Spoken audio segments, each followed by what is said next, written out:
fundamentais para a determinação da vulnerabilidade costeira aos eventos extremos e às mudanças climáticas globais, uma experiência europeia. Tá? Para mim, pessoalmente, um prazer enorme ter a Luciana, que foi minha professora e, assim, uma pessoa que eu inspirei muito, né? E eu acho que a palestra vai ser bem interessante e vai trazer novos argumentos para nossas discussões aí ao longo do dia. Tá? Luciana, acabou que eu me atropelei um pouquinho aqui a ordem, mas eu queria informar para vocês que a gente vai ter uma pequena alteração na sequência das palestras agora. Tá? A primeira palestra que viria depois da Luciana, que seria do José Maria Landim, não vai ocorrer. Tá? Então a gente vai ter da Tereza Araújo e a da Jaqueline como na sequência. Depois a gente vai ter um intervalo, né? E aí duas palestras da tarde, que seria do Roberto Luiz e do Adriano Souza, elas vão subir para a parte da manhã. Tá certo? Então é só essa pequena modificação que eu tenho. E aí a Mireille e o Heitor Duarte, que vai representar o Henrique, a gente vai também ter eles passando para a tarde. Tá certo? Então, Luciana. Obrigada, Pedro. É um prazer estar aqui fazendo essa apresentação, contribuindo para o objetivo desse simpósio. É sempre uma surpresa, eu nunca sei quem eu vou encontrar nesses eventos aqui no Brasil, de tantos alunos que eu tenho espalhados pelas universidades e diferentes órgãos do Brasil. Então, um pouquinho talvez do meu histórico, não é? Eu trabalhei 14 anos na FURG, como professora da FURG. Então, o Pedro foi meu aluno quando fez a graduação lá. O Wilson, ontem, que apresentou, também foi meu aluno, fez a graduação lá. Eu fiz o doutorado em Porto Alegre.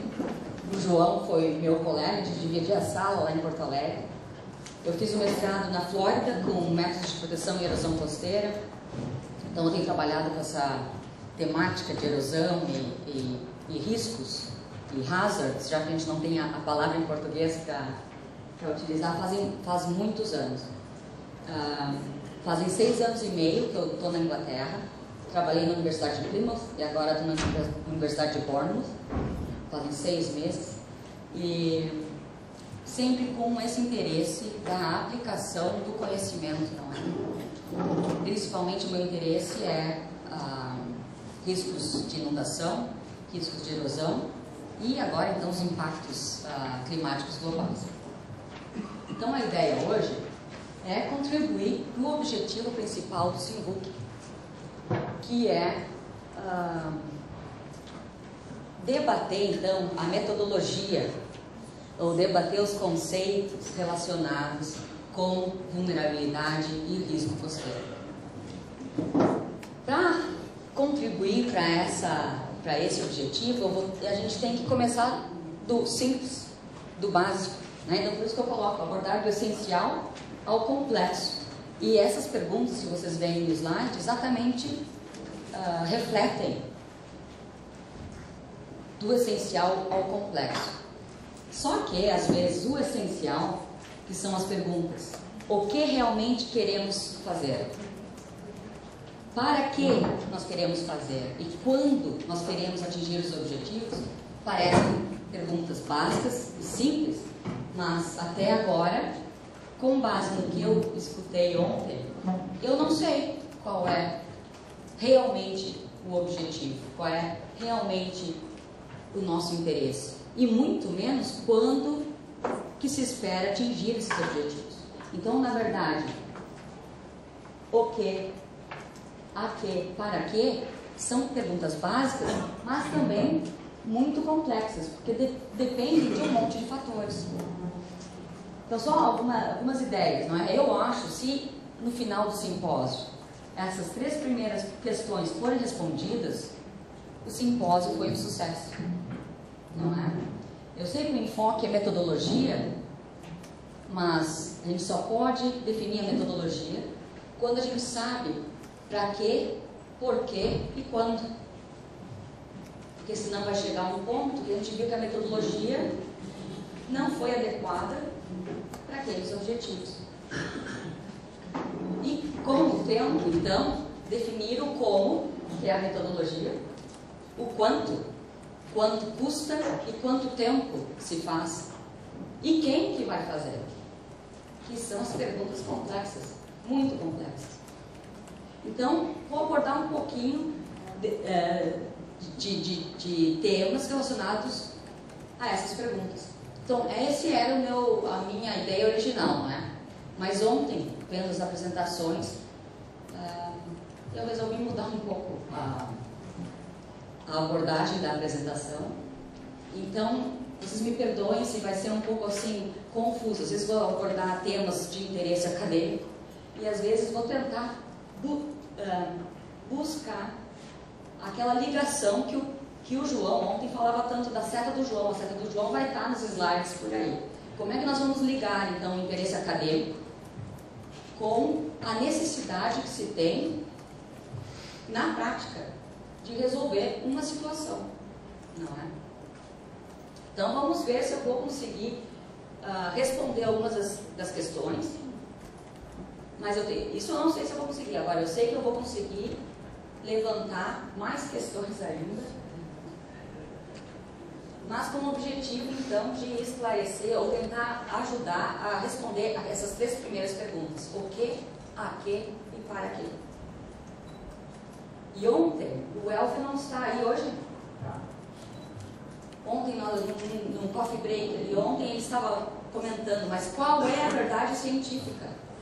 Bueno, a verdade científica, ela depende daquelas perguntas e também ela depende do tempo. Porque o que é verdade hoje, para responder o que, com o aumento do conhecimento, amanhã pode ser que a verdade seja outra, não é? Então a verdade científica, ela é muito dependente do que, a que e para quê, certo? Então às vezes a gente se confunde um pouco, não é? Porque um pesquisador diz uma coisa, outro pesquisador diz outra coisa, e não é que eles são errados ou estão se contradizendo, eles estão abordando o que, a que e para quê diferentes. Primeira coisa que eu tenho que dizer é vulnerabilidade brasileira, mudanças climáticas globais, são temas que todo mundo tem interesse. O mundo inteiro está trabalhando nisso. Não há necessidade de reinventar a roda. Para que vamos gastar energia, dinheiro, tempo, fazendo coisas que já foram feitas? Então, maximizar recursos e conhecimento de forma objetiva é imprescindível. Eu não estou dizendo, pegamos a metodologia que foi aplicada num país X ou Y e aplicar diretamente aqui, mas adaptar o conhecimento. Ontem, por exemplo, no grupo de trabalho, falamos de várias dificuldades da aplicação de certas tecnologias que existem hoje. E eu tenho certeza que algumas das respostas, as perguntas que foram levantadas ontem, já existem, independem do lugar, às vezes, porque são referentes à tecnologia em si. Então, a adaptação não é só as mudanças climáticas globais, mas a adaptação do conhecimento também é muito importante.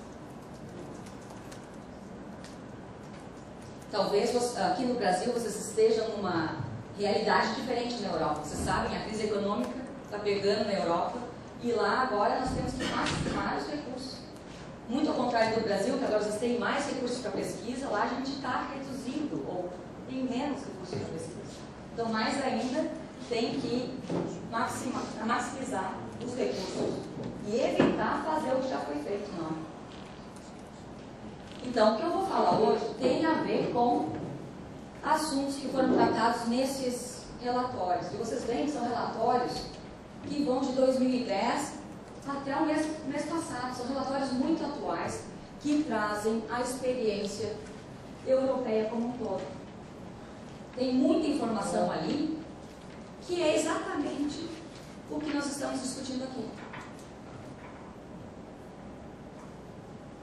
Quando vocês, acho que as apresentações vão ser divulgadas, então eles são links, vocês podem clicar nos links e chegar aos relatórios. Tem os dois do meio ali são websites, não são relatórios. Mas você tem, por exemplo, agora em abril de 2013, mês passado, Estratégia Europeia para Adaptação às Mudanças Climáticas. Um relatório novíssimo. Ou seja, são temas que todo mundo está trabalhando nessa temática.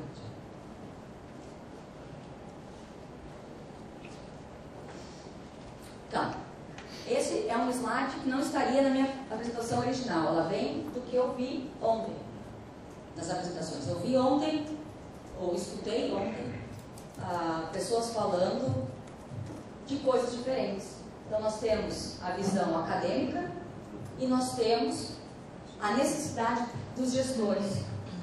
E até ontem eu estava conversando com alguns gestores perguntando: como é que vocês estão vendo as apresentações? Vocês conseguem transferir aquele conhecimento para a necessidade de vocês?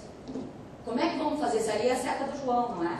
Como é que nós vamos ligar o interesse acadêmico do saber, eu quero saber, para a necessidade do gestor, que é o fazer. Então, o que eu vi ontem, ou o que eu entendi, vocês me corrijam, por favor, nas perguntas, se eu entendi errado, é que a necessidade prática de gestão aqui em Pernambuco é mapear a linha de pré-amar, porque isso está na lei. Então, eles têm que, quando liberam lá uma construção, eles têm que saber onde é que está a linha de pré-amar para medir os 33 metros. Então, há uma necessidade prática. Não há discussão de vulnerabilidade ali. A vulnerabilidade, ou a faixa vulnerável, arbitrariamente, já está definida. São os 33 metros a partir da linha de pré-amar. Se isso é bom ou se isso é ruim, a gente tem que avaliar. Daqui a um tempo, tem que se avaliar se a lei está fazendo o serviço. Não é? Ou seja, e as apresentações acadêmicas que eu vi estavam falando de mapeamentos de vulnerabilidade, de risco, usando diferentes metodologias. Só que esses mapeamentos não necessariamente atendem à necessidade de onde está a pré-amar e aonde são os 33 metros a partir dela. Então, no meu ver, a seta do João pode ser ligada no sentido de que a necessidade do gestor responde as perguntas: o que, a que e para quê. E o acadêmico, então, vem lá analisar, para responder aquelas perguntas, como nós podemos fazer dentro das condições existentes, dentro dos recursos humanos, tecnológicos e financeiros existentes. E onde? Onde que se deve fazer isso? Qual é a linha da pré-amar? Qual é o indicador que se usa para a linha de pré-amar? Então isso é uma coisa que parece muito simples, não é? Mas é muito difícil de ser feito. Até mesmo na Europa. O que acontece hoje? Acho que o Jimenez até pode concordar comigo. É muito difícil conseguir financiamento para pesquisa se não tem o end user, o stakeholder, ligado ao projeto. Né? Tem que ter aquela aplicação da pesquisa. Só o que acontece? Tem lá uma chamada da comunidade europeia. Temos que abordar tema X. Aí eu, como pesquisadora, tenho a minha visão do que é preciso ser feito. Li aqueles relatórios todos.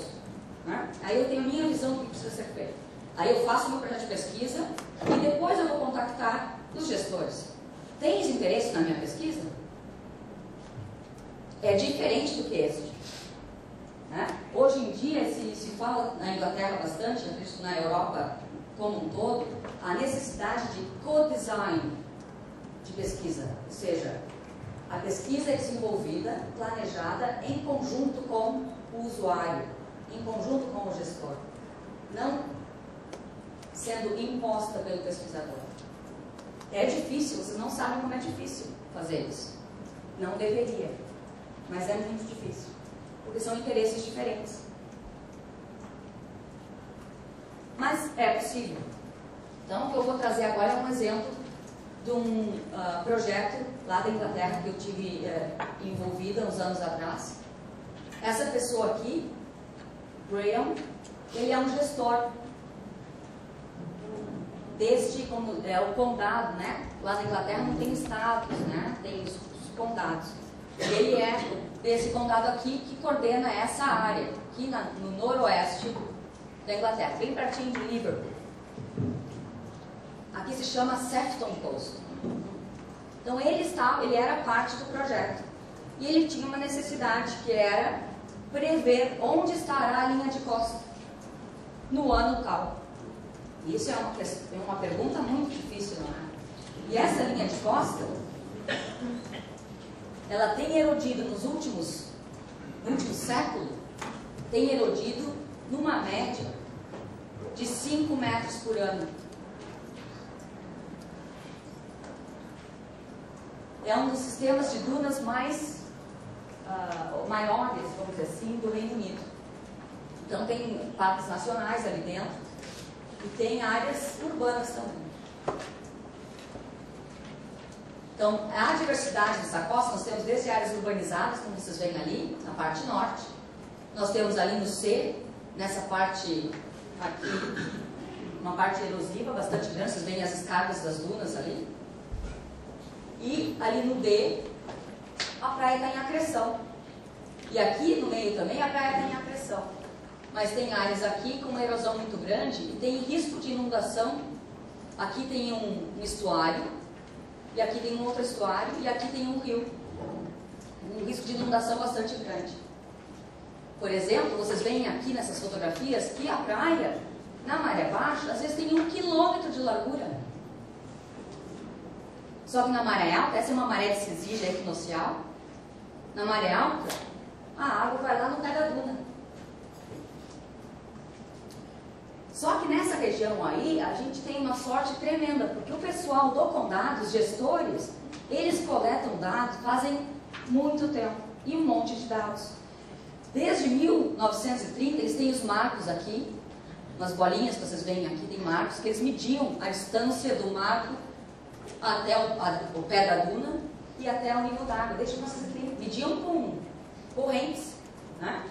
com qualquer jeito de medir distância, era assim que fazia. E tem o banco de dados. Depois, bom, tem os mapas históricos e fotografias aéreas, da onde se tira a posição da pré-mar, ou o nível alto da maré.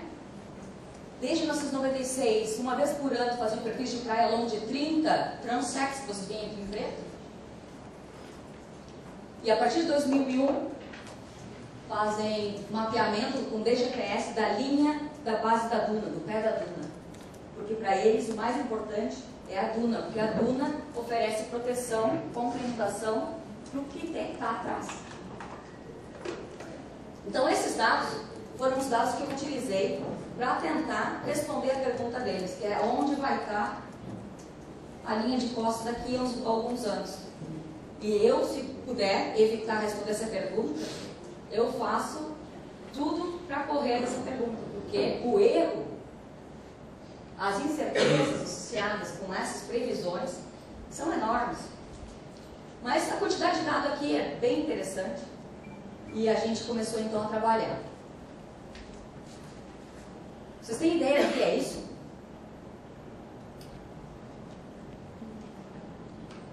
Tentem adivinhar assim uma utilização para essa coisa aqui. O que vocês acham que isso aí faz? É para medir maré. Então fazem 200 anos que se mede maré usando isso aqui. Ali tem quase 200 anos de dados de maré naquela região. É claro que desde 1960 por aí, através de marégrafos, não é? Mas há uma quantidade ou uma série temporal bastante longa em termos de maré. Então a gente sabe que a média de Syzygia lá é 8,22. A média da Syzygia alta, olhando os dados de maré, não é? 9,39. CD é chart datum. Tudo que é em relação à batimetria e à água é em função do chart datum, que seria assim a nível da maré mais baixa. E tudo que é em relação à topografia é ordinance datum, ou seja, são datums diferentes que a gente tem que corrigir. Então quando a gente faz aquela junta, né, a batimetria e a topografia, a gente tem que tomar cuidado para fazer a correção certinho. E a maré astronômica mais alta já observada é 10,4, mais ou menos. Então imagina, em termos de pré-amar, qual é a pré-amar que se deve utilizar para medir os 33 metros para fazer o planejamento? Qual? A mais alta. Exatamente. Para planejamento, a gente tem que ser um pouco conservativo, não é? Porque isso é o que foi observado. A gente não sabe o que vai acontecer no futuro. por mais que eu use esses dados para fazer a tendência, a gente não sabe. Isso aqui não conta ação de onda também, não é? Então a gente tem que usar aquele dado que vai mais para dentro da terra, não é? Para ser mais conservativo. Agora, tem um custo econômico, não é, André? E tem uma pressão também das pessoas que querem construir mais perto da praia. Mas é aquela custo-benefício. Estamos pensando no benefício imediato ou nós estamos pensando no benefício geral, né? Do estado do ambiente? E qual é o custo de deixar num lugar que vai estar daqui a pouquinho mais vulnerável, mais suscetível, não é? Então, eu usei dados de perfil praial, e aqui são diferentes posições, vocês veem que aqui é mudança do volume da praia ao longo do tempo, para diferentes perfis. Então, a resposta é diferente. Eu achei muito complicado usar o perfil de praia, porque dava respostas diferentes. Mas foi bom para ver que diferentes partes daquela costa, que são 36 quilômetros de comprimento só, é muito variável. Então a gente vai fazer uma análise generalizada com base em perfil de praia, a gente não tem noção. Porque aí a gente pode olhar esse perfil aqui, que vai dizendo assim, ó, o volume da praia está diminuindo. Aí tu aplica isso generalizadamente. Ou tu vais usar esse aqui que diz que o volume da praia está aumentando. Não dá, não é? Então eu resolvi usar a posição da linha de costa, a posição da pré-mar máxima e a posição do pé da duna. Então aqui é a comparação dos três. Claro que da duna, como só onde tem a duna, não é? Ainda, que a gente pode fazer. E analisamos então, estatisticamente, por diferentes métodos, as taxas de variação da linha de costa. Tem uma camela grande lá usando todos os diferentes métodos e para diferentes segmentos da praia, né? Porque aqui é a distância ao longo da costa, aqui é a taxa de variação da linha de praia. E diferentes métodos, que são diferentes métodos estatísticos para calcular as taxas de variação. Então, dependendo, isso aqui é para a média, certo? Então, esse método aqui, o valor mínimo e o valor máximo, e assim vai. Então, olha que diferente. Se eu uso esse método aqui, tem áreas lá que tem menos de 1 metro por ano de mudança. Agora, com os mesmos dados, se eu aplicar esse método aqui, aqui estão as taxas médias de mudança. Qual que eu uso para a gestão? Então, isso é um exercício acadêmico, né? Eu fui lá e olhei quais são os métodos e que resultados eles dão. Mas para a gestão, qual é o que eu uso? Eu uso o pior, não uso o pior. Porque, na verdade, também, esses dados aqui são em função daquele período de dado que eu tenho. Eu não sei o que vai acontecer no futuro. Então, aqui, o que eu tenho? Daqueles dados ali, eu fiz, isso aqui daí no computador, não é? Tem lá, a gente usa no SIG. Cada Transect aqui é um perfil que não é um perfil que foi feito lá de perfil de praia, mas é onde eu fiz as medidas no computador da mudança, da variação da linha de costa. E eu botei a cor, então, em função de taxas diferentes, eu botei a cor aqui, e cada cor diferente representa uma taxa de erosão diferente. Então dá para se mais ou menos ver que aqui, ó, está sofrendo agressão, é verdinho, e aqui está sofrendo erosão, que tem lá os amarelos e os laranjas. Para aquele período de tempo. Também não está muito visível nessa imagem, mas essas linhas aqui é a previsão que o condado lá, que os gestores tinham feito para a posição da linha de costa em 2055, é a amarelinha, que eles tinham feito, usando a regra de Bloom. Eu sei que os acadêmicos aqui que trabalham com morfodinâmica costeira conhecem a regra de Bloom, eu não sei se os gestores conhecem. Mas lá, por exemplo, na Inglaterra, toda a variação, toda a previsão de mudanças futuras em função do nível do mar, se utiliza a regra de Bloom, que foi criada em 1962. E existe um debate muito grande, desde essa época, se essa regra é válida ou não é válida. Independente dos debates acadêmicos, é uma regra simples, de fácil compreensão, e é a regra que os gestores usam. Então, o que eu resolvi fazer? Essa região aqui tem uma série de dados temporais muito grande. Então, o que eu disse para o cara lá? Vamos testar a regra de Bloom para ver se vale nessa linha de costa. Vamos fazer, por exemplo, vamos usar a linha de costa de 1950 e vamos usar a regra de Bloom para ver se prevê a linha de costa onde vai estar em 2000, em 50 anos, né? Aí se eu consigo fazer com que a regra de Bloom lá no passado me diga onde que a linha de costa hoje está, talvez me dá um indício de que é válida para o futuro. Então a gente usou esses dados. Aqui é só mostrando outra coisa, que usando as taxas de variação da linha de costa medidas com os dados existentes, compara as bolinhas brancas com as linhas, vê a diferença que dá do que foi feito pelo condado e do que foi feito através desse estudo. Depois a gente vai mostrar isso com mais calma.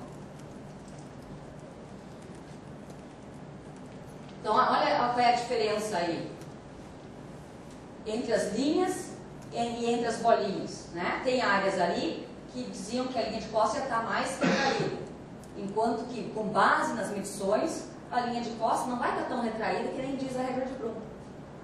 Enquanto que outras partes, como aqui, e aqui é muito importante, porque isso aqui é uma área turística onde eles põem os caravan parks, que é tipo assim, casas móveis, né? Como se fossem uns trailers mais, assim, com gente de casa. Então, isso aqui tá com um risco muito sério. Tá vendo aqui esse como é que dizem em português? Não tem, blowout, né? Esse blowout aqui, então tá aumentando o risco de inundação esse local aqui. É a mesma coisa aqui. Por quê? Porque a linha de costa aqui foi mapeada em função da vegetação. Se tivesse sido a linha de costa mapeada em função de outro indicador, talvez isso aqui não tenha sido verificado, não é? Certo. Agora vamos para a regra de Bloom, então. Então, isso aqui seria as taxas em metros por ano, ou não, desculpa, as taxas em metros, não é taxa, é só a variação em metros, de 1955 até 2005. Ou seja, usei dados que existiam, não é? Para testar a regra de Bloom. Então, aqui é só a variação real, e aqui a regra de Bloom, usando essas duas taxas de elevação do nível do mar. Então, dá para ver que tem algumas partes ali da costa que funciona bem parecido, não é? Agora, tem outras que o resultado é bem diferente. Ou seja, então indica em qual parte da costa que talvez a regra de Bloom possa ser aplicada e quais as outras que talvez eles tenham que buscar um método alternativo. Então, não respondi para ele onde é que vai estar a costa, onde é que vai estar a linha de costa. Respondi talvez onde não esteja, né? Esse é um relatório de 2012, um relatório independente que estava avaliando um relatório, os dados que o governo usa sobre as mudanças climáticas globais. Então, esse relatório diz que há grandes erros, grandes incertezas associadas às análises de risco. Inclusive, em alguns parâmetros, não se tem uma concordância até na direção em que vai ter a mudança. Então, tem uns modelos que dizem que vai chover mais e tem outros modelos que dizem que vai chover menos. Então, não é nem na questão da variabilidade ou da magnitude, mas na direção da mudança. Como é que o gestor vai planejar se um modelo diz uma coisa e o modelo diz outra? Então, a confiança em um grande número de resultados é classificada como baixa média, assim como a previsão da linha de costa em 2055 é muito baixa. A confiança que eu tenho naquele resultado. Então, qual é o objetivo de gerar projeções se a gente tem certeza, das incertezas? Não é? Então, não querendo ser o advogado do diabo, mas tendo dado, pelo menos pode seguir a tendência do dado, não é? E coletando mais dados ainda, para de tempo em tempo dar uma olhada, mudou a tendência? E vai consertando assim. Assim, pelo menos, o erro um pouquinho menor. E aí, por exemplo, dizem, mas vai acelerar a subida do nível do mar. Mas tu tem o dado, tu vai acompanhando, tu consegue medir se está mudando ou não está mudando, não é? Teve um trabalho que a gente realizou para essa mesma costa. Aquela costa fica no mar da Irlanda, que é o mar que separa a Irlanda da Inglaterra. Então, eu busquei dados de vento, dados de ondas, dados de vento, ondas, maré, e tentei ver qual é, porque dizia assim, ó, tem mais tempestades e o nível do mar está subindo, então tem mais erosão. Então, será que a erosão ali está aumentando por causa das mudanças climáticas globais? E fui ver os dados. Através dos dados de vento, de subida do nível do mar, de ondas e de storm surges, a única coisa que a gente sabe, mesmo é que o nível do mar está subindo. Todos os outros parâmetros são inconclusivos. Tem mudança? Tem. Significativa estatisticamente? Não. Então a gente nem está vendo ainda, claro, nosso dado tem aquele período de tempo restrito, não é? Mas mesmo assim a gente não está vendo mudanças de tendências significativas em nada. Então, até agora não tem storms, não tem aumento de tempestade. Até agora não tem aumento de tempestades mais fortes em relação ao que aconteceu no passado. Então, como é que eu vou dizer que tem mais erosão por causa da mudança climática global, se no dado eu não vejo? Será que não é porque tem um monte de dragagem lá nos estuários? Será que não é porque tem um monte de muro de contenção, um monte de espigão? Né? Será que não é porque nós mudamos a coisa? Né? Ué. Então, isso é uma outra coisa. O Belmont Challenge, não sei se vocês ouviram falar, os acadêmicos talvez assim. O Belmont Forum é formado pelas agências financiadoras dos países de 8. Agências financiadoras de pesquisa. E o Brasil faz parte, através da FAPESP. Então, ano passado, teve uma chamada para projetos de pesquisa nessas duas áreas, de coastal vulnerability, vulnerabilidade costeira, e freshwater security, ou seja, a disponibilidade e qualidade da água, né? E o que eles queriam? Eles queriam isso aqui. Esse é o que, para que e a que deles. Para produzir conhecimento necessário para que se tome ações, que se tomem atitudes para evitar e adaptar as mudanças ambientais negativas, incluindo eventos extremos. Vejam só que nem tem climate change, nem tem mudança climática global. Estão falando de mudanças ambientais negativas. Não me interessa qual é a causa, não é? E eles querem ações que efetivamente ajudem a reduzir o impacto dessas mudanças globais nos próximos 10 a 20 anos. Então foi um monte de projetos internacionais, tinham que ter pesquisadores desses países abordando temas os mais diversos possíveis. E o que eles diziam? Depois a gente vai ver outros critérios que eles utilizam.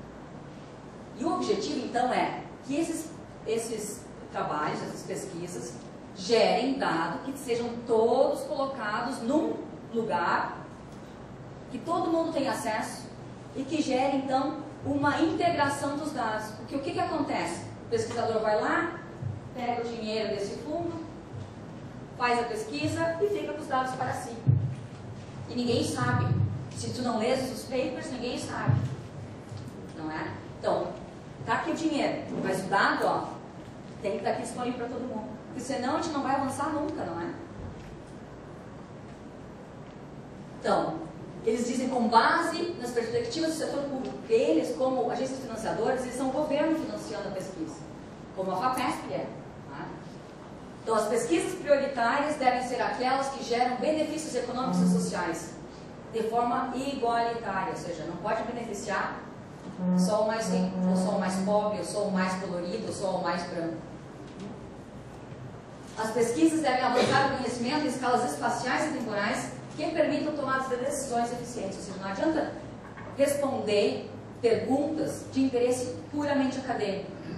As respostas têm que ser produzidas em escala de tempo que se possa utilizar efetivamente. E como fazer isso? Através de parcerias entre agências fundadoras, gestores, pesquisadores e usuários. Não há outra alternativa. Se é para gerar conhecimento com utilidade, essa é a maneira de se fazer. Isso é tradução literal do texto deles, não é a minha visão que eles disseram. Então tá aí a seta do João de novo. Através de parcerias verdadeiras. E a seta do João também está mostrando ali que as pesquisas devem ser aquelas que geram conhecimento. Agora, os benefícios econômicos e sociais só se a pesquisa for utilizada pelos gestores. Não adianta fazer a pesquisa que vai ficar na gaveta. Né? Essa não vai gerar. Por melhor intenção que ela tenha, que nem alguém comentou ontem, as apresentações todas de ontem, no final do paper, no final da apresentação, dizia, esses dados são úteis para os gestores. Verdade? Como? Não é? Então aí tá, tem que ter aquele co-design, né? Todo mundo tem que estar junto, dizendo o que se precisa e como se fazer para chegar naquilo que se precisa. Então, um exemplo lá do sul do Brasil. Praia do Hermenegildo. O Pedro conhece bem, né, Pedro? Ainda tem, acho, né, João, gente trabalhando no Praia do Hermenegildo lá, não tem? A Priscila, o Tagliani. Tem um que está por aí. A Praia do Hermenegildo fica a 16 quilômetros da fronteira com o Uruguai. E é o único 2,5 km urbanizados ao longo de uma costa de mais de 200 quilômetros. Certo? E tem mais ou menos ali 600 metros de a urbanização de 600 metros, assim, por 2,5 km.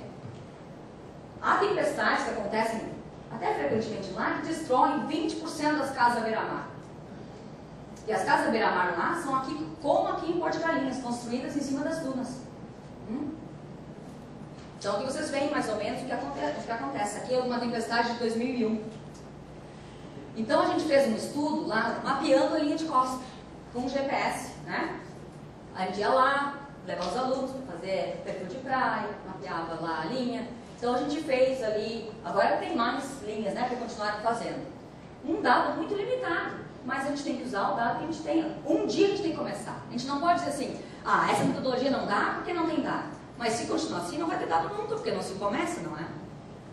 Então, a cada 100 metros a gente fez aquelas... Mesma coisa que eu fiz lá que eu fiz depois para a Inglaterra. Fiz as estimativas das taxas de erosão ao longo daquelas transects aqui a cada 100 metros.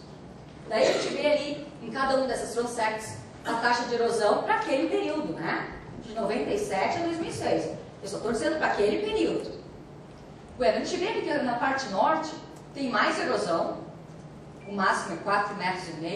Essa aqui nessa parte sul tem um pouco menos de erosão, a mínima 2008, e a média, se a gente usar a costa toda, é 3,5 metros de erosão por ano, em média. E um monte de gente, cada proprietário faz um método de contenção diferente. Tem um lá que põe um monte de pedras buscadas do Uruguai, tem outro que constrói muros de contenção, tem outro que põe pneus, né? E assim vai. Então, só para mostrar que há uma diferença da parte sul e da parte norte nas taxas de erosão.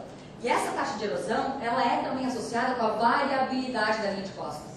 Então, onde a linha de costa varia mais, a taxa de erosão é maior. Bem direitinho. Então, a linha de costa ali, naquele período, varia, né, na praia de 26 a 59 metros. Dependendo do lugar. Então, a média de 40 metros. Então, aí depende, né? Se usa... Qual pré-mar que vai usar? Né? Então, a gente fez um levantamento dos tipos de métodos de contenção de erosão que cada um dos proprietários tinha utilizado ao longo do tempo. E olhem que como muda, né? Aqui são os nossos levantamentos. Aqui o tipo, né? Não está protegido, é o azul. Revestimentos, ou seja, de pedras. Seawall é um muro. Um seawall e revestimento, ou seja, o muro e as pedras. E eles começaram aqui no final, eles começaram a criar métodos de contenção deles mesmos. Começaram a botar estacas de madeira, assim, em zigue-zague, porque eles achavam que aquilo ali ia dar uma dissipada na energia das ondas e proteger. Então, um vizinho começou a fazer... O lixo. O lixo? Esse é mais barato. Daí a gente entrevistou os proprietários das casas à beira-mar para saber mais ou menos quanto que eles tinham pago para construir o seu método de contenção. E, desculpa, isso aí foi apresentado em congressos internacionais, por isso está em dólar, e o dólar naquela época, acho que era muito mais em relação ao real do que hoje seria, não é? Então não está corrigido. Mas o custo médio por propriedade ao longo da costa, então a gente dividir com o custo médio por propriedade para aquele tipo de contenção que eles põem, que não é construído por engenheiro, eles que vão lá e constroem, não é com seu próprio conhecimento e habilidades. Então, se a gente transferir isso aqui é a média de custo de gasto, né, para proteger a linha de costa, e se a gente transferir isso para o número de propriedades, então o custo de proteger, como eles fazem, a costa daquelas 2,5 km, é mais ou menos 550 mil dólares. Mas isso para proteger, não protegendo, porque a cada tempestade destrói 20% das casas à beira-mar. Né? Então, o problema de erosão lá é grave. 20% em qualquer período de tempo, 20% das casas à beira-mar estão à venda. Ninguém compra. A não ser os uruguaios, porque eles não conhecem, eles acham que é que nem a Barra do Chuí, que é a praia deles, que está crescendo por causa do espigão do mole que tem lá. Aí os uruguaios dizem, que casa barata! Aí compram. Né? O preço de mercado afetado, ou seja, o preço da casa, o custo real daquela casa, na verdade, quando eles vão vender, é 50% a 80% menos. Então essa é a desvalorização imobiliária por causa da erosão. Das casas à beira-mar. Se a mesma casa estivesse a um bloco para dentro, já não se vê essa desvalorização imobiliária. E através das histórias que eles contam, 2 quadras, 2 blocos de casas já foram levados pelo mar. Então, o valor estimado das propriedades em risco, usando um valor médio das casas, que vem de 15 mil dólares, transferindo isso, claro, tem casas muito boas e tem casebres, não é? Mas a média é isso. Então, daria mais ou menos o valor das propriedades à beira-mar, 2 milhões de dólares. Eles gastam 550 mil para proteger. E, em geral, eles têm que gastar isso a cada vez que vem uma tempestade mais forte. Cada 3, 5 anos. Agora, o que a gente estima, se a gente for ver o custo realmente de construir um muro, de verdade, construído por um engenheiro, que não vai cair durante a tempestade, ou durante uma tempestade normal, o custo para proteger a costa devidamente seria 3,2 milhões, ou seja, mais do que o valor das casas. Então, nessa situação, não se tem muito o que fazer, além de dizer para eles, escuta, são 200 quilômetros de costa, vocês estão ocupando 2,5 km. Cria um zoneamento com o que a gente chama setback line, ou uma linha que tu não podes, né, como seria os 33 metros a partir da pré-amar, cria lá uma zona de conservação que não se pode construir. Se a casa está construída, se é destruída, não deixa construir no mesmo lugar. Cria uma lei municipal que não deixa construir no mesmo lugar. Cria áreas urbanas em qualquer um dos 2 lados daquela área urbanizada, deixando preservadas dunas com as casas construídas depois das dunas. Nessa situação, o que a gente chama de plan retreat. Vamos planejar o abandono lento. Né? Então foi o que a gente fez. A gente começou a mapear as linhas de onde estariam com base nas taxas de erosão existentes para aquele período. Onde estaria a linha de costa? Aqui é a linha de costa de 2006. Então, se a gente pega a taxa de erosão e multiplica por 10, a linha de costa estaria aqui. Se multiplica por 20, estaria aqui. Aqui seria mais ou menos 300 metros. Lá no Uruguai, a lei é 250 metros, né? Da pré-amar. Então, vamos dizer assim, vamos ser melhor que o Uruguai. Vamos botar 300 metros, né? Então, vê ali que metade das casas, mais do que a metade das casas, estariam fora dessa zona. E o interessante é que eu me lembro, eu já estava na Inglaterra, mas o Ministério Público ordenou ao prefeito que as casas irregulares fossem removidas. Ele ordenou. Ficou por aí. Então, isso é só um exemplo, né? Que é possível a gente fornecer os dados que necessários para a gestão. Agora, se os gestores não seguem, né, não fazem com que o dado seja utilizado, não traz benefício econômico, não traz benefício social, não traz benefício ambiental. Aí, não tem o que a gente possa, pesquisadores, não tem o que a gente possa fazer.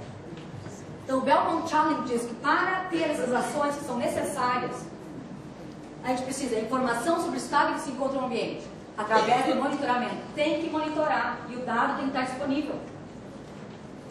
Avaliações de riscos, impactos e vulnerabilidades, através de análise de previsões em escalas regionais e decadais. Interação das ciências humanas e naturais, isso na Europa agora está que está. Quase não fazer avaliação de vulnerabilidade é impossível. Se a gente, dependendo de qual é a definição que a gente usa, é impossível fazer vulnerabilidade sem ter os dados sociais, sem fazer análise social. Melhoramento de serviços de informação voltados para o usuário, para o gestor. E mecanismos eficientes de cooperação internacional. Claro que isso aí é o âmbito do Belmont Fórum Internacional, não é? Por quê? Para evitar que se despenda esforço e dinheiro para fazer o que já está feito. Então a gente precisa conversar um com o outro e dizer, o que tu já fez? Qual foi a tua experiência? Foi bom? Foi ruim? Como é que eu posso melhorar? Então desculpa não ter inglês, mas eu não queria traduzir para não botar a minha interpretação, mas o que diz ali, ó, que entender qual informação ambiental é mais crucial para saber, qual é a informação que nós precisamos, que é o que você quer saber, qual é o processo físico, por exemplo, envolvido lá na posição da pré-amar. Isso já é um desafio imenso. Definir quais são as variáveis já é um desafio imenso. E tu só consegues fazer se tem bem claro o que e para quê e quando. E diz que para conseguir isso, precisa ter uma mudança de visão, de atitude, de como a gente faz as coisas. A gente tem que conversar, a gente tem que integrar o conhecimento e as necessidades. E também obter aquela capacidade técnica, não é? Mas o João estava me dizendo que agora tem dinheiro para comprar equipamento que não conseguem gastar, então é a hora de estabelecer sistemas de monitoramento costeiro, não é? Que daqui a pouquinho vai começar a dar o dado que se precisa. E o importante também é investir no processo de traduzir e comunicar o conhecimento. Isso se vê em toda parte, em qualquer projeto de pesquisa na Inglaterra, na Europa, se demanda isso. Não aprovam o projeto de pesquisa se não tem isso aí.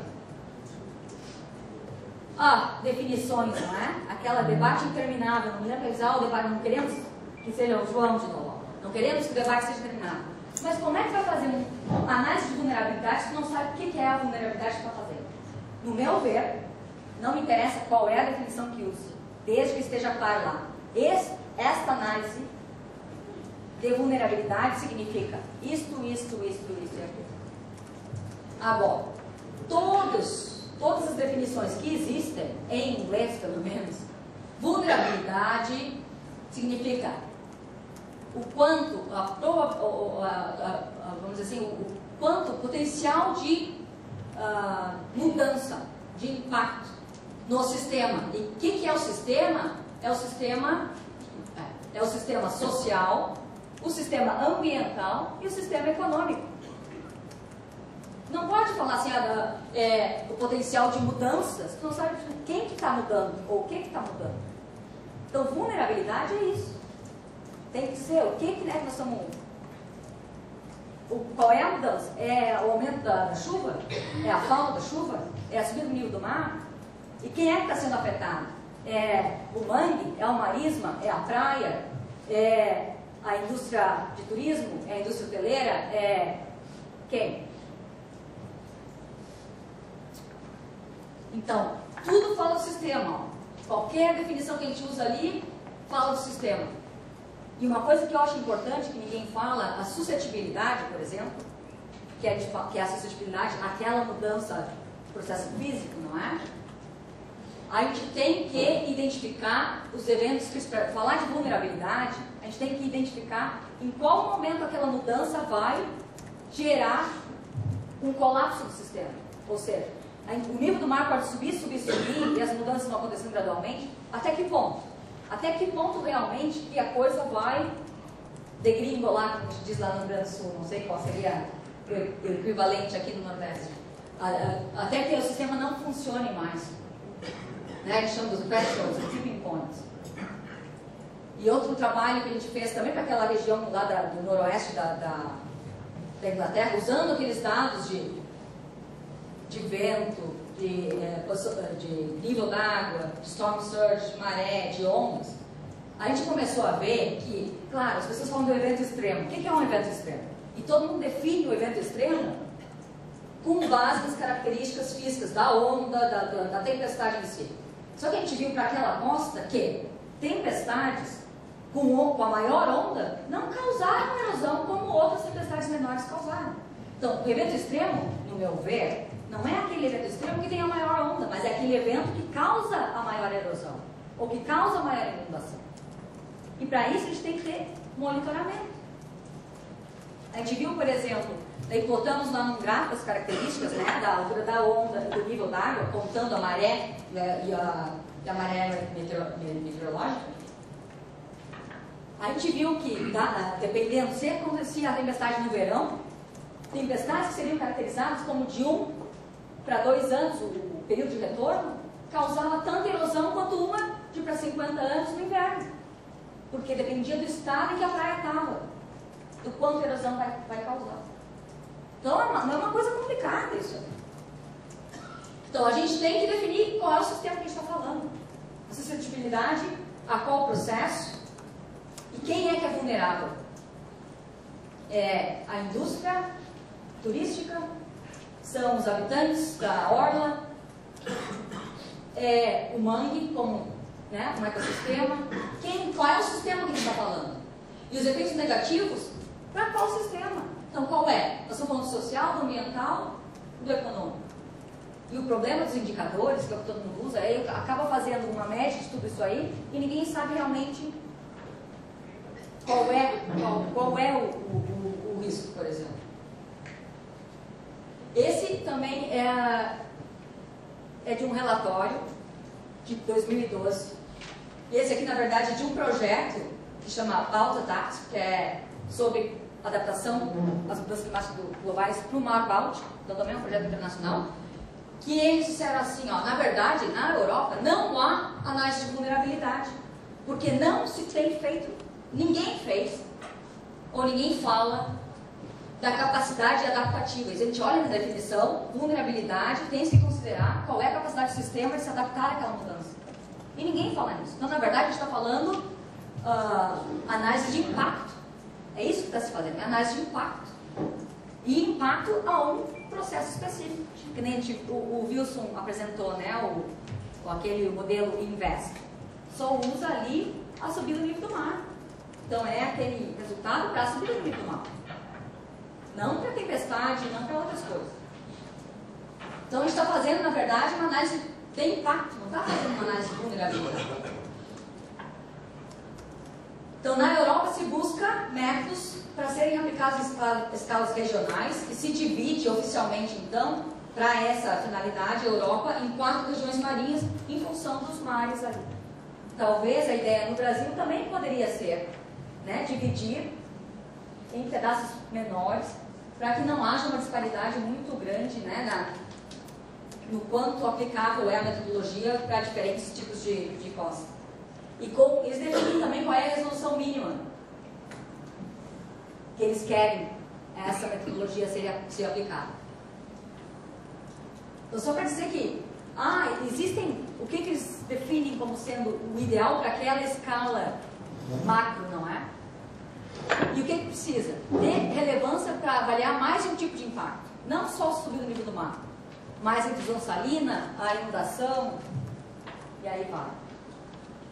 Para aplicar a diferentes topologias costeiras.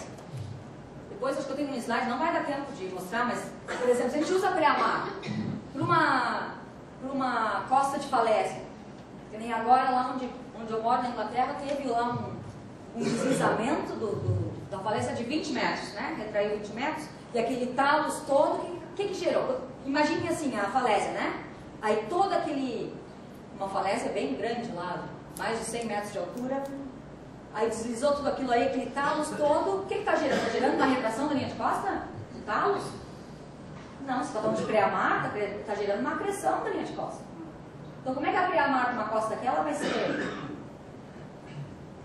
E o caso, vamos dizer assim, que agravou ali os deslizamentos, é a quantidade de chuva, peso, não é? Da água lá na falésia. Ué. Tem que se falar dos erros e das incertezas. Por exemplo, aquele modelo inverso que o Wilson falou, qual é a resolução da topografia que ele usou? Ele me falou que é mais ou menos 3 metros, ou seja, o erro vertical da topografia lá é 6 metros. Para fazer uma avaliação do nível do mar, do que? De 30 centímetros? Qual é a validade? Só que o mapa chega para o gestor, não está escrito isso, tá? O gestor vê lá o mapa, tá, tudo bem, só é lei, não é? Está ali o mapa. Qual é a incerteza disso? Toda. Qual é o valor daquele mapa? Ilustrativo. E a gente faz isso na Europa também, direto. Bueno, não dá para fazer sem isso, como disse o Jimenez, não é? Tem que ter dados, senão não dá. E tem que começar ontem. Se agora o Brasil está investindo dinheiro, é a hora dos pesquisadores se dar conta que tem que botar um sistema de monitoramento, né? Seleciona lá qual é. É a onda? É o marégrafo? É o ondógrafo? É o marégrafo? O que é? É negócio de chuva? E a quê, não é? Então tem que ser multi-hazard, como disse antes. Vários. Não é só o nível do mar, mas a tempestade também, o vento extremo. Não é só o vento extremo, é a variabilidade também. Então, joint probability. Qual é a probabilidade que a gente estava conversando, né, André? Qual é a probabilidade daquela maré, daquela ressacona acontecer no topo da maré alta de equinócio? Foi o Sandy, né? E quando agora a gente fala que os extremos vão ficar mais frequentemente nós vamos ter a probabilidade dos extremos de coisas diferentes acontecerem juntos. O extremo da chuva, o extremo da onda, o extremo do vento, a probabilidade, agora, se a gente está acreditando nas mudanças climáticas globais e nas previsões, é isso, vai ser mais frequente. Então tem que estar preparado pro pior. Tem que ser conservativo nessas nossas medidas de gestão. Quanto tempo aí, Pedro? Quer que eu pare?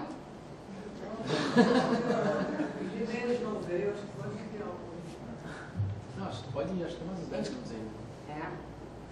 Posso parar a qualquer momento, daí a gente possa perguntas também. Então, foi falado já que diferentes métodos precisam ser utilizados. Claro que precisam ser utilizados diferentes métodos. Para que tu vai...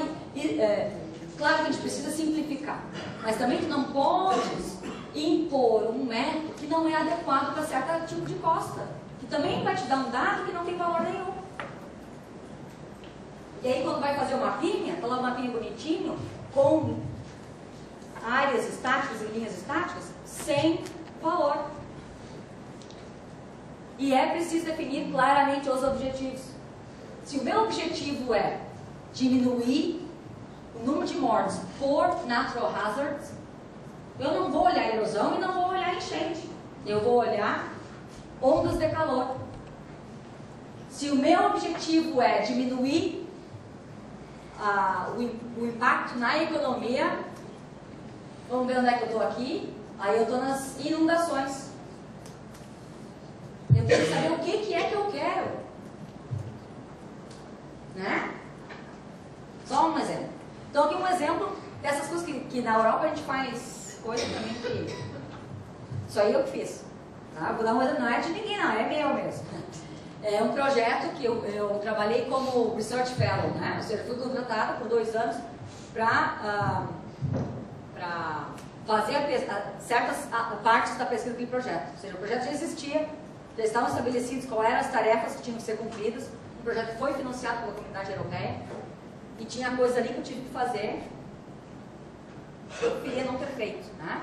Então, nossas áreas de estudo dentro da Europa é um projeto já acabou, 6 milhões de euros, incluía Vietnã, Israel, Bélgica, Itália, Portugal, Reino Unido e Suécia.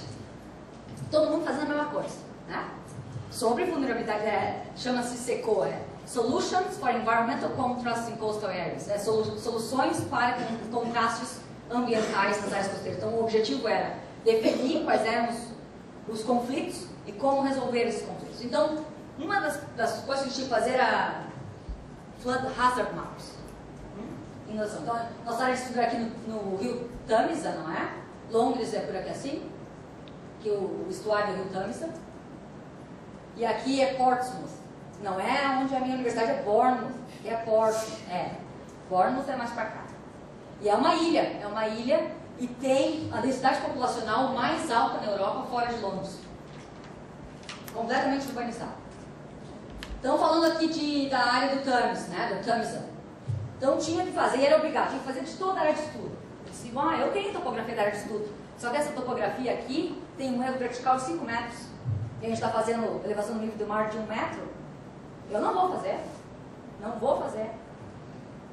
E também era para fazer inundação de rio. O risco era do rio só, não era de maré. Que também é errado. A gente não acabei de mostrar ali que tem que ser multi-hazards.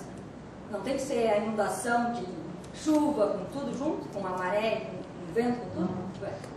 Aí compramos dados de LiDAR para áreas que tem rios onde tem enchente.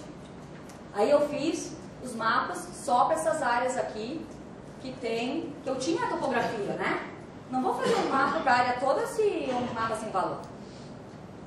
Então esse tipo de Flood Hazard Maps é uma... Opa, acho que está faltando uma figura aqui. Esse aqui é o Portsmouth, a gente tinha... Esse preto aqui é o LiDAR, o resultado do LiDAR. E a parte azul é toda a área de Portsmouth que está já embaixo do nível médio da maré. Tá?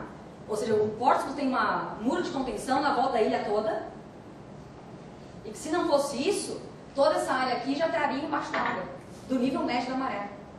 É só para identificar o mar? Aqui não está, né? Aqui nós estamos em terra. Isso é terra. E aqui é um estuário e aqui é um estuário. Eu acho que vai ter uma figura melhor, desculpa. Não me ocorreu de mostrar isso. Mas se a gente voltar lá, quem sabe? Aqui, ó, tá vendo? Portsmouth é assim, ó. É a ilha e tem... Aqui é um estuário do lado e aqui é outro estuário. E aqui é o mar, né? E aqui é o rio Tamisa, né? Mais ou menos, eu sei que não ajuda muito, mas... Aí tinha que fazer os cenários, né? Então, ó, nível médio da maré alta, o cenário daí, o nível médio da maré alta, isso são coisas que eu escolhi, né? Eles não queriam que botasse Storm Surge, porque não estava lá no plano. Ele disse, mas como é que vai fazer o negócio da inundação se não botar o Storm Surge? Então, aí ele faz lá vários mapas, mas é uma coisa que a gente chama um cenário, um bathtub, né? Como se fosse assim, vai enchendo a topografia de água e é muito simplista, é de fácil compreensão, mas muito simplista, não tem quase valor nenhum. Então, aqui é só alguns exemplos dos mapas, ele vai aumentando o nível lá da água e, claro, que vai inundando mais coisas. Então, aqui mostra, né, conforme aumenta aqui o nível da água, vai desaparecendo a terra, né? Aqui é a área que vai ficando embaixo d'água para esses níveis d'água aqui. Daí a gente tem lá os mapas de uso do solo. E aqui a quantidade de área de cada tipo de uso do solo que vai desaparecendo em função dos níveis d'água. Mas isso também existe lá, né? Os mapas de uso do solo. Para a Europa toda. E aí o que eu fiz? Eu fiz uma vulnerabilidade social também. Então esse mapa aqui é a combinação do hazard, do flood hazard, com vulnerabilidade social. E o que inclui na vulnerabilidade social? A população. Então a gente dividiu lá em pixels, né? Em função dos dados de população que a gente tinha. O índice de deprivação social, que é através do censo, existe. E quais são as populações vulneráveis? São os mais velhos e são os mais jovens em termos de inundação. São os que em geral morrem em inundação. Então a gente selecionou lá a população acima dos 65 e a população abaixo dos 15 anos. E tinha mais uma coisa lá. Não, acho que é isso aí. Daí isso então gerou índices, não é? Que a gente utilizou para fazer o índice de vulnerabilidade social, que é esse aqui, ó. Então, vermelho é alta, média e baixa. Aí, combinando isso aqui com isso aqui, a gente daí usa isso, AHP, Analytical Hierarchy. Fala aí, Jimenez. Hierárquica. Um processo analítico hierárquico, acho que seria essa a tradução. Então, atribui pesos, né, a cada um dessas variáveis e monta esses mapas. Ou seja, totalmente arbitrário. E aqui o hazard, eu criei não é só pela inundação da topografia com o nível d'água, eu botei lá a distância do rio, a distância e presença de obras de contenção, a pendente, tinha lá acho que mais umas duas variáveis que eu incluí. E no final a gente combina os dois aqui. Esse é o mapa de vulnerabilidade geral, né? Combinando o hazard com o social. Eu nunca tinha feito isso na minha vida, não sei se outras pessoas fizeram, mas foi uma tentativa. Eu acho que não vou parar por aqui, porque aí onde, né? Eu vi em várias diferentes apresentações que eu acho que usaram ali a costa como o limite administrativo dos municípios. Foi isso que foi feito lá no macrodiagnóstico? O município em função da base de dados, que é a IBGE. A opção foi em função do dado existente. Pois é. Não, na verdade, a costa, estavam falando ontem também, né, do GPA, que é aquela iniciativa que se analisa, então, os impactos das atividades que acontecem em terra, né, o impacto que as atividades em terra causam na costa, ou seja, aqui é da Austrália, a definição australiana do que é a costa, né? Então, cada um usa uma definição diferente. A gente não pode falar de vulnerabilidade costeira se a gente não sabe a costa é onde. Né? É arbitrariamente, por exemplo, 20 quilômetros, função do limite do município, e aí um município vai lá 100 quilômetros, o outro vai 5, aonde que é? Não é? Também é uma das questões básicas, né? Esse não é daí aonde no sentido geográfico, mas onde, quem é que é responsável por aquela costa. Aqui é um exemplo da Dinamarca. Então, a dizer quais são as políticas públicas que têm responsabilidade na área costeira. Então, seria a lei da floresta, a lei das hidrovias, planejamento, proteção ambiental, são diferentes leis que regem sobre o mesmo ambiente. Aí quando a gente vai fazer ali, pode isso, pode aquilo, pode não aquilo, tem que ser integrado, não é? Não pode uma lei dizer que pode uma coisa e outra dizer que não pode. E é complicado, imaginando na Dinamarca, que depois deve funcionar bem, não é? Já tem todo esse monte de legislação e de gestores diferentes, de diferentes áreas, tentando gerenciar a mesma área. Eu acho que vou parar por aqui, porque senão falo eu a manhã inteira. Obrigada, gente.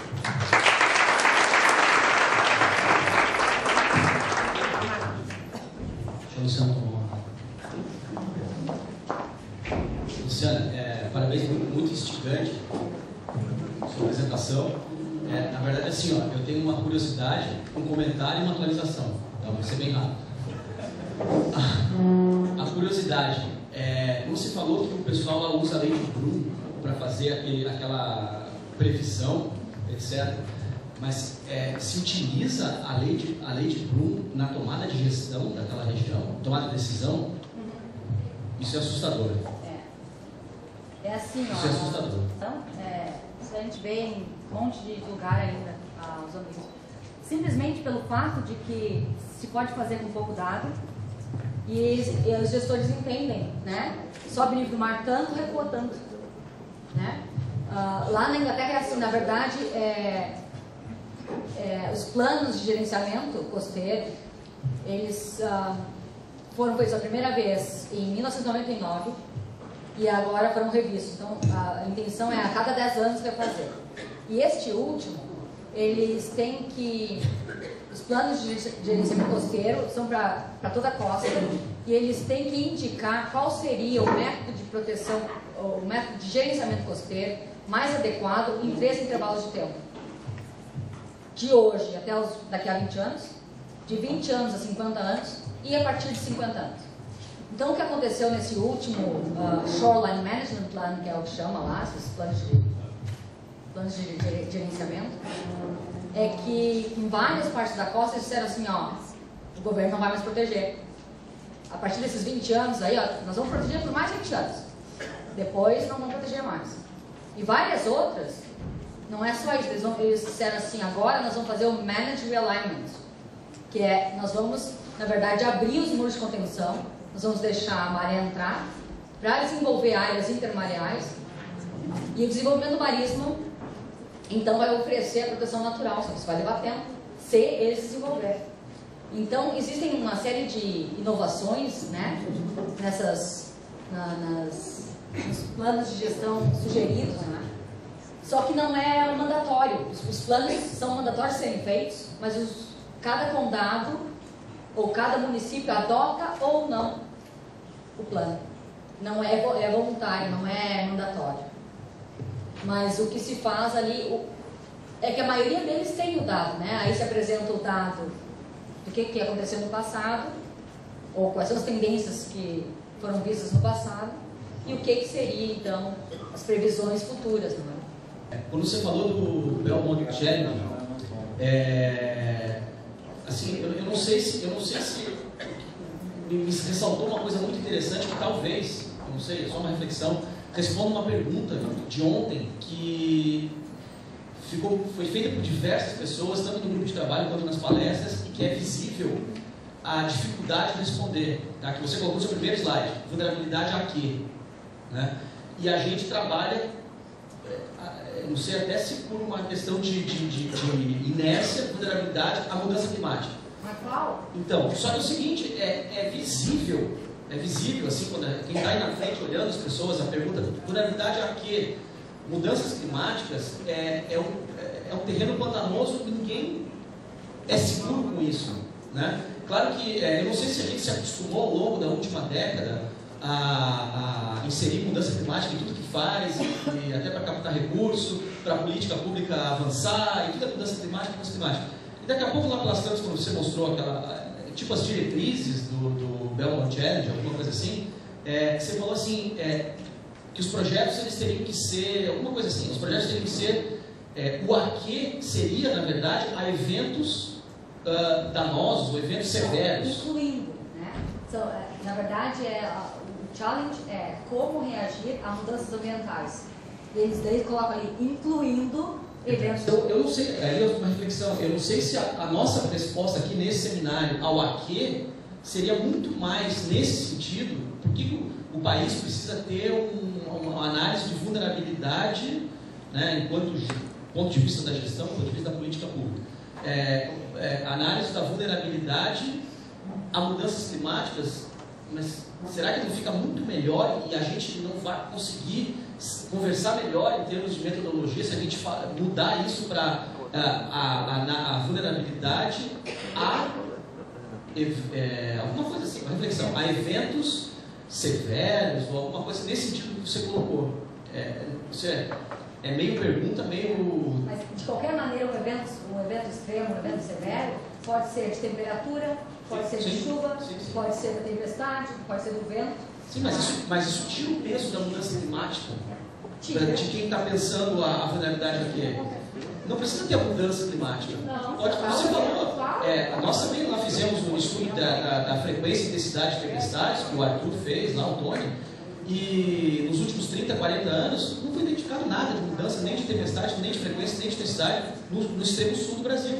Então, assim, agora o efeito, o impacto, como você falou ali e tudo mais, é a esse evento, que é extremo, que é severo. Então, eu acho que se a gente tirasse aqui desse seminário um pouco essa discussão, a vulnerabilidade a quê? Bom, sabe, ainda não responde a pergunta. Aqui, você falou, pode ser ondas de calor, mas sai esse peso da mudança climática que a gente fica um pouco amarrado com relação a isso. E o problema da mudança climática é que as projeções são projeções só. E são perigosas. Um evento extremo, pode dizer assim, um evento extremo, nós podemos usar um evento extremo passado, que já foi observado, como é que nós vamos reagir agora se isso acontecer de novo? Com muito mais gente morando na costa, né? Sim. Ou tu podes gerar o teu cenário, criar um cenário que pode até incluir mudanças ambientais no sentido de subir do nível do mar e tal, mas aí tu crias um cenário. Vamos dizer assim, ó, o evento extremo é o furacão Catarina, lá em Santa Catarina, naquele mesmo cenário, mas vamos dizer assim que na condição atual e na condição do nível do mar está meio metro mais alto. O evento está aí, já aconteceu, por que não vai acontecer de novo? Não, e daqui a pouco, em termos de política pública mesmo, você pode até estar isso vinculado ao Plano Nacional de Mudança Climática, mas o estudo, a detecção de vulnerabilidade não é a mudança climática que tem que ser feita. Daqui a pouco é esses eventos, se eles estão mudando, não importa. Em última análise, não sei, uma reflexão. E a terceira, não vou ficar no do microfone, a terceira é uma atualização, talvez na célula do João, que é o seguinte, do Hermenegildo, que na verdade, assim, nos últimos 2 anos para cá, houve uma aproximação muito grande do poder público municipal, da prefeitura com a universidade. Nós fomos chamados diversas vezes para fazer seminário, audiências públicas, na verdade, com a comunidade e tudo mais. E isso que você sugeriu, não sei se isso está sendo, isso em função do Ministério Público, do nosso aporte e tudo mais, isso está sendo feito nos últimos 2 anos, que é um ordenamento territorial, sendo que nas 2 extremidades, norte e sul, realmente, se você hoje começar a construir uma casa nas 2 extremidades, numa faixa, eu não lembro quanto que é lá, de delimitação, no outro dia a prefeitura vai remover essa casa impreterivelmente. Então, um exemplo, claro, positivo, local, pequeno, e outra coisa que você falou também, custa 3 milhões e poucos para fazer um muro. E eu acrescento, no município perdido no final do Brasil, que quando a gente chegou lá agora, ano passado, e apresentou para ele, a gente apresentou algumas soluções. A solução maravilhosa, né? Engordamento de praia, evolução disso aqui, custava 20 e poucos milhões. Então, assim, 20 e poucos milhões é mais do que o orçamento da prefeitura anual inteiro, para hospital, escola, para tudo. Então, um município minúsculo. Agora, já que não há esse dinheiro, pelo menos em termos de plano, há um plano de manejo de dunas nessas 2 extremidades. Então, é um exemplo positivo dessa aproximação, já que você citou o Hermenegildo, né? Dessa aproximação. Então, mais no sentido de atualizar e mostrar que é possível, né? Sim, que essa seta famosa, que ficou famosa, que eu vou patentear, inclusive, publicar ela logo, ficou um exemplo positivo. Bom dia. Eu sou Felipe, da CPRH, Agência Estadual do Meio Ambiente. Luciano, quando vocês mencionaram também, João já vinha insistindo nisso, né, na apresentação dele, e você também ressaltou mais a questão de qual informação que se quer. Aí, assim, eu refleti aqui, quem é que quer essa informação, né? E, assim, no meu caso, que sou técnico, né, tenho demandas bem específicas aqui em Pernambuco, eu penso que é a política costeira, no nível que ela está hoje, aqui em Pernambuco, quem quer a informação. Eu penso assim, né? Então, a gente tem uma política e a falta de dados impede de executar essa política, certo? Então, a gente precisa de alguns dados específicos. E aí a gente construiu essa lei de gerenciamento costeiro, que a gente vem falando aqui bastante, 33 metros, mas eu queria ler o artigo, para a gente entender bem. Ele, depois de conceituar a praia, diz assim, que para áreas urbanizadas não será permitido qualquer tipo de instalações de novas construções, urbanização ou outra forma de utilização do solo na zona costeira, na faixa de 33 metros, considerada como não edificante, para novas construções. Ele não manda demolir, né, as antigas. Ou valor superior a este, quando comprovado em estudo técnico. Então, também abre margem para ser um valor superior, certo? Medidos perpendicularmente em direção ao continente, a partir da linha de pré-mar máxima de se exige a atual. Certo? Então, essa é a nossa famosa lei. E aí, assim, ela tem uma época, ela está numa fase ela foi de 2010 e agora está finalizando um prazo assim, que foi estipulado para regulamentação e também para definição da linha de pré-mar ou dos seus critérios para delimitá-la e o monitoramento dessa linha. Então, a gente está nessa fase. Então, a demanda nossa hoje para aplicar essa lei é justamente a gente ter um método de demarcar essa linha e monitorá-la, né?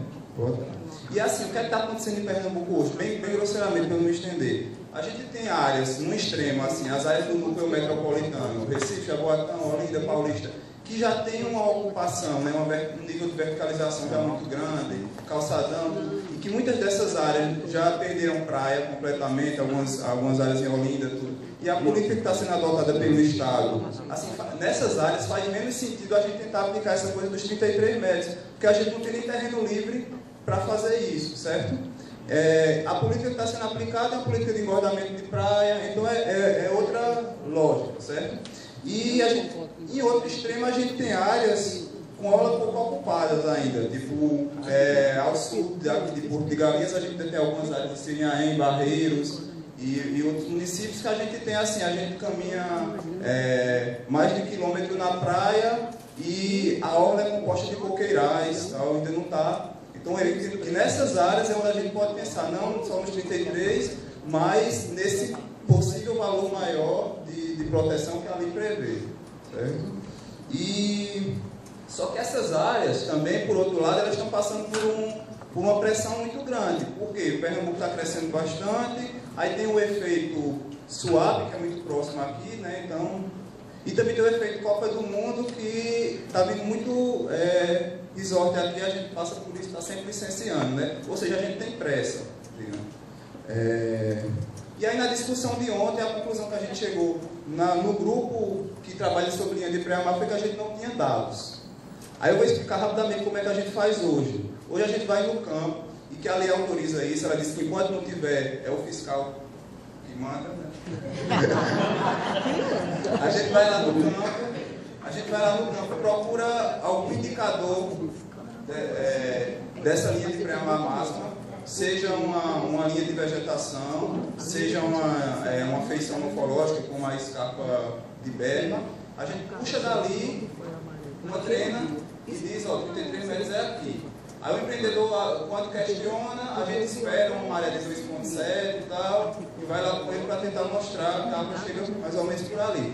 A gente sabe que esse dado não é o mais preciso, nem é o que a gente ganharia mais nessa faixa, né? Porque a gente poderia inserir outras variáveis, mas é o que a gente consegue fazer hoje. Então, acho que o objetivo daqui, se a gente não sairia com um método melhor do que esse, acho que tem pouco tempo e tudo, mas com indicativos pelo menos, mas alguma coisa que a gente se afastasse disso, que alguma coisa que tivesse entre isso que a gente faz hoje e esse ideal que é o que precisa de dados que a gente não tem, que vai levar 10 anos, e com 10 anos o litoral de Pernambuco já não tem mais nem essa lógica de proteger isso, né? Então, assim, eu acho que essa mesma lógica vale para a questão da vulnerabilidade também.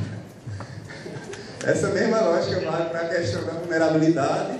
Então é isso, é partir da demanda efetiva do que a política quer hoje, seja em Pernambuco, seja nos outros estados, para definir o que a gente pode fazer com os dados que a gente tem, né? Por isso que é um pouco mais complicado. Mas agora é o fiscal, é bom? Dá bastante trabalho lá. Muito obrigado, Luciana.